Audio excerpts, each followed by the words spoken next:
لو سخر الله إلك النصيب، لو اجتمعت الدنيا كلها أنها ترفضه لرب العالمين سهل لك أمره. شوفوا لهالمرأة من فرحها أنه خطيبة وافقت على زواجها، كيف عم تقبل اجرها. اتفرجوا لهالفيديو واعطوني رأيكم، هل هذا تصرف العروس صح ام غلط؟ حتى لو وافقت العريس على الزواج، انا من رأيي الشخصي ما لازم تقبل اجرها، انا بعتبره نفاق. او انتو شو بتعتبروا هذا الفيديو؟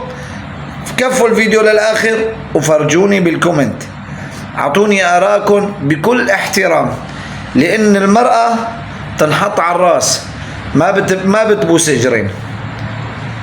تمام؟ فرجونا.